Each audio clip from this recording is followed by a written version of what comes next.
Napakaraming kaso ng karahasan ang madalas nating marinig.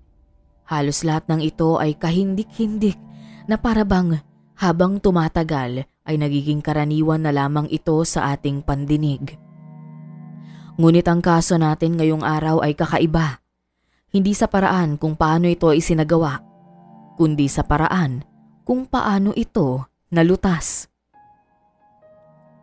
Setyembre 2013, isang tahimik na gabi sa barangay sa Bayawan, Negros Oriental, sa loob ng isang semi-concrete na bahay. Biglang napabalikwas si Alea Magbanwa. 27 taong gulang mula sa kanyang pagkakatulog. Basang-basa ng pawis ang kanyang likod at mabilis ang tibok ng puso.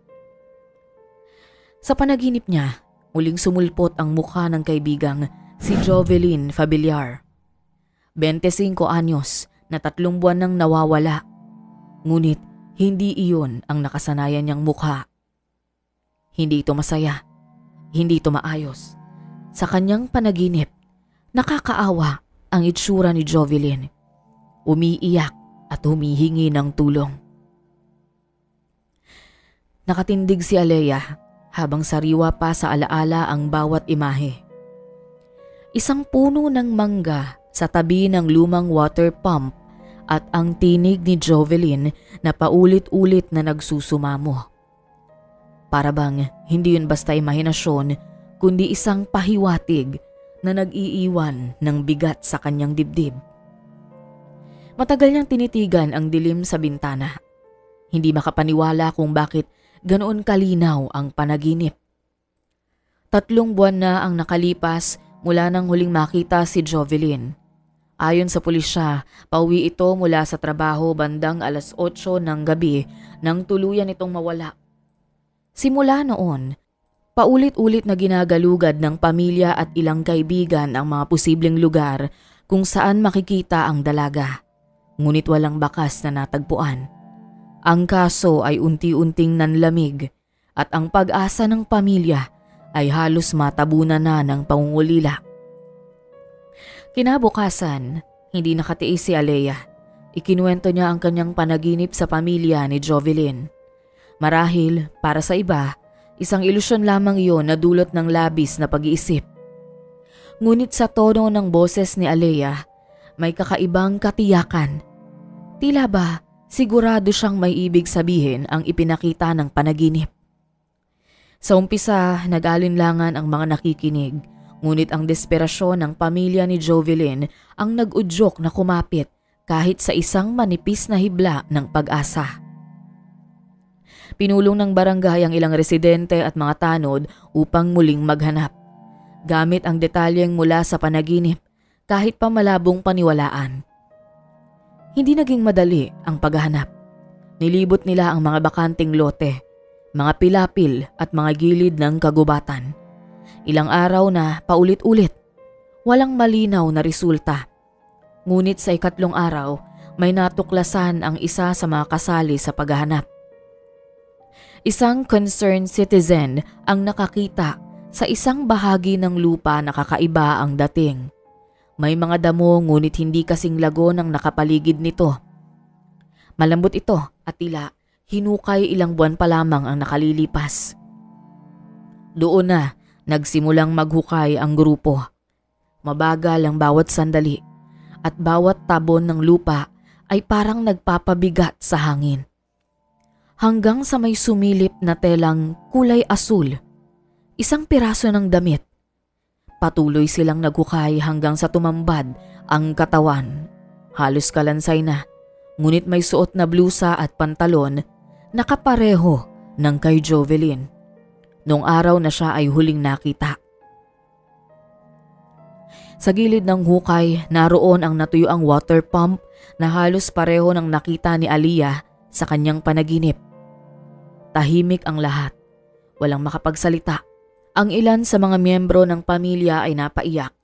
Ang iba na may napahawak sa kanilang mga dibdib habang dahan-dahang tinatakpan ng telang puti ang mga labi ng matagal nang pinaghahanap na si Jovelyn.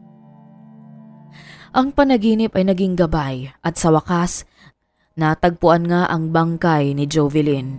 Hindi man buhay ngunit nabigyan ng sagot ang lahat ng katanungan.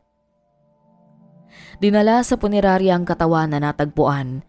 Kahit pa sigurado ang pamilya ay isinailalim ito sa DNA testing bilang kumpirmasyon. Kasabay nito, ilang oras lamang ang lumipas ay isinailalim ito sa autopsy. Ilang linggo pa ang lumipas at lumabas ang resulta. Kumpirmadong si Jovelyn nga ang natagpuan at hindi lamang siya basta winakasan. May bakas ng paglapastangan at palatandaan ng matinding pakikipaglaban bago siya tuluyang tinapos. Nakita ang mga marka sa kanyang liig at idiniklarang pagkasakal ang sanhi ng kanyang pagkamatay. Para sa pamilya, muling bumigat ang sakit. Hindi lang basta nawala ang anak. Nilapastangan ito at nanatili sa isang malamig na hukay sa loob ng ilang buwan. Nagsimula ang paghahanap ng hustisya para sa nangyari kay Jovelyn. Sa pulisya, naging mahalaga ang salaysay ni Aliyah. Ang detalyeng nakita niya sa panaginip, ang water pump, ang puno ng mangga, ang mismong lugar ng hukay ay tumugma sa totoong pinangyarihan. Mahirap ipaliwanag kung paano, ngunit naging gabay yon para simulan ang formal na investigasyon. Bumalik ang mga investigador sa huling araw na nakita si Jovelyn. May mga nagsabing pauwi na ito mula sa bayan.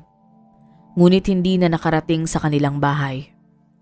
Mula sa checkpoint ng barangay hanggang sa iskinita na dapat daraanan, walang nakapansin ng anumang kakaiba. Para bang biglang nawala siya sa dilim. Sa pagtutok ng pulis, nagsimulang lumutang ang mga kwentong dati hindi binigyang pansin. Ilang kaibigan ng biktima ang nagsabing madalas makita si Jovelyn na malapit kay James Patrick, ang boyfriend ni Aliyah. Bago pa man ang pagkawala, may mga bulungan na nagiging masyado silang magkasundo. Hindi ito naging issue noon lalo't boyfriend ito ng kanyang kaibigan kaya't hindi binigyan ng mali siya. Ngunit ngayon, ang kahit na maliit na detalye ay mahalaga sa pagresolba sa kaso. Dahil dito, si James Patrick ang unang tiningnan ng mga investigador bilang person of interest. Pinuntahan siya, tinanong at siniyasat ang mga alibay sa gabing yon. Itinanggi niya ang lahat. Ipinakita ang ilang mensahe at oras ng kanyang trabaho, ngunit kahit wala pang matibay na ebidensya laban sa kanya, malinaw na nagbukas ito ng linya ng investigasyon. May mga emosyon, selos at relasyon na maaaring nag-ugat sa pagkawala ni Jovelyn. Matapos ang ilang linggo ng pagtatanong at pagsuyod sa bawat detalye, isang bagong pangalan ang lumutang sa mga tala ng pulisya. Si Ramil, 32 taong gulang, dating construction worker na matagal nang walang maayos na hanap buhay. Ayon sa isang residente, ilang beses niya raw nakitang pabalik-balik si Ramil sa lugar malapit sa water pump sa mga araw bago at pagkatapos mawala ni Jovelyn. Nang tanungin daw kung bakit siya naroon, simpleng sagot lamang ibinigay nito, nagpapahangin. Ngunit ngayong may natagpo ang bangkay, ang kanyang dahilan ay nagkaroon ng pagdududa. Agad na pinuntahan ng mga investigador ang bahay ni Ramil. Doon natagpuan ang ilang bagay na nagpabigat ng hinala. Isang lumang cellphone casing na kapareho ng gamit ni Jovelyn at isang piraso ng damit na may tila nanuyong bakas ng dugo. Naging sapat yon para siya ay arestuhin at dalhin sa himpilan. Sa unang interogasyon, mariin ang pagtanggi ni Ramil.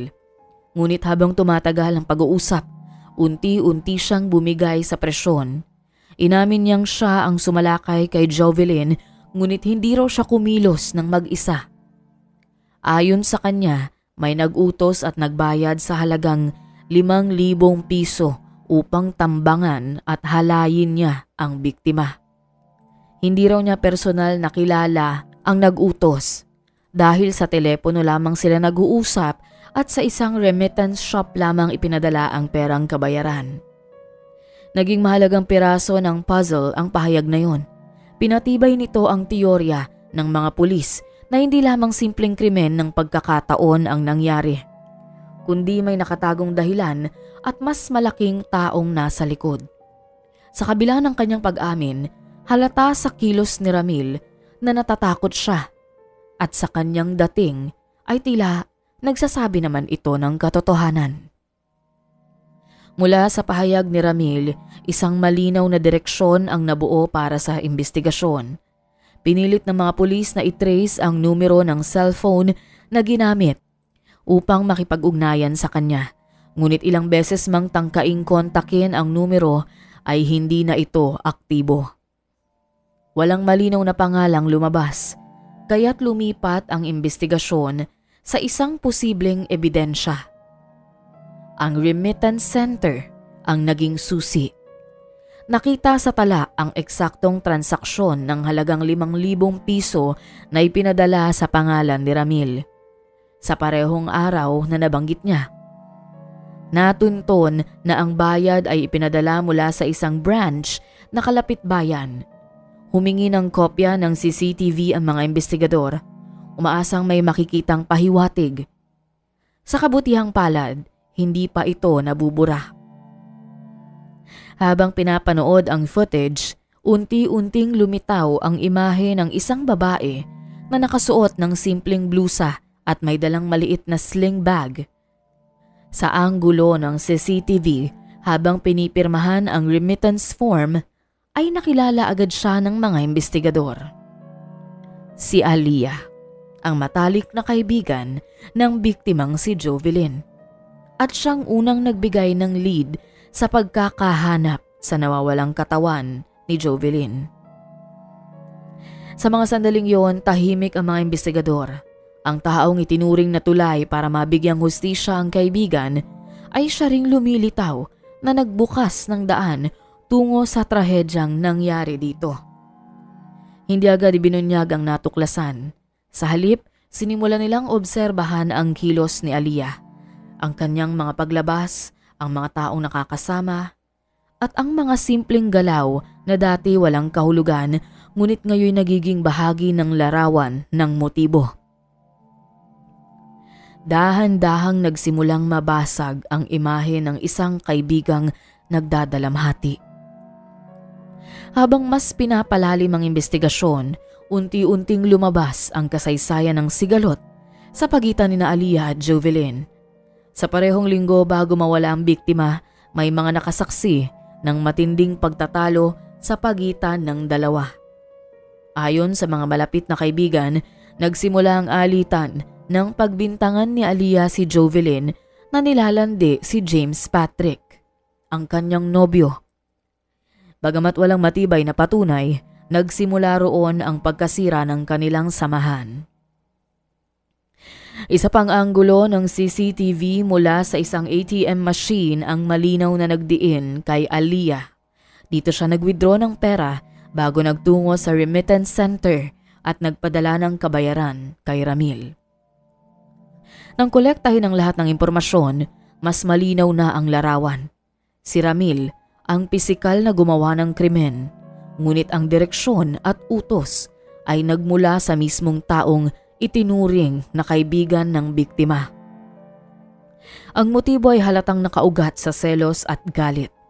Isang bagay na matagal nang kinimkim ni Aliyah hanggang sa humantong ito sa trahedya at sumabog. Dito na nagsimulang kumilos ang mga otoridad upang iharap siya sa hustisya. Sa ilalim ng mga ebidensya, ang imahe ni Aliyah bilang kaibigang nagdadalamhati ay tuluyang naglaho. Ang natira ay isang babaeng piniling sirain ang buhay ng matalik na kaibigan para lamang mapawi ang sariling galit. Umabot sa halos 2 taon ang naging pagdinig ng kaso ni Aliyah at noong Marso 2015, itinakda ang pagbibigay ng pinal na hatol para sa kanya habang hiwalay namang dinidinig ang kaso ni Ramil. Sa lahat ng ebidensyang nakalap ng prosecution ay hindi na nakalusot pa ang alinmang paliwanag ni Aliyah. Dumalo ang pamilya ni Jovelyn sa bawat pagdinig. Nakaupo sa likuran ng korte na halos hindi makapaniwala na ang taong minsang tinuring nilang anak-anakan ay siya ring dahilan upang mangulila sila sa sariling anak. Hindi man nila maipaliwanag ang bigat ng kanilang dinadala. Naging lakas nila ang paniniwala na sa bandang huli ay mananaig ang katotohanan.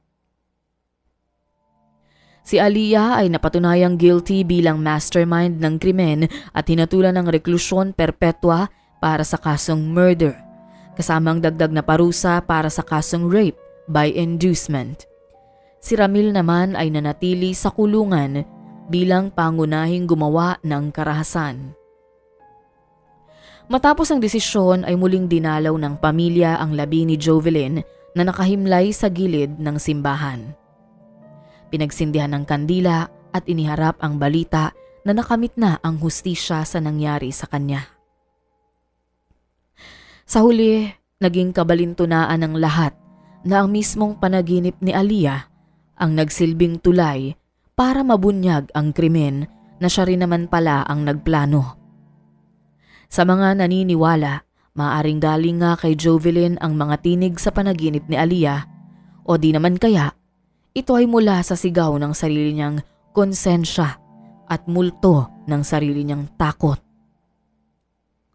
Ang hatol ng korte ay naging huling sagot sa panaghoy ng pamilya na kahit hindi na maibalik si Jovelyn, ang katotohanan ay lumabas at ang may sala ay nagbayad. Sa kwentong ito nananatiling buhay ang isang aral. Ang galit at selos kapag pinairal ay kayang gawing bulag ang tao at ilapit siya sa kasamaan. Ngunit ang katotohanan, gaano man katagal nakatago, ay laging may paraan para lumabas. At sa kaso ni Jovelyn, ito ay sa pamamagitan ng isang panaginip.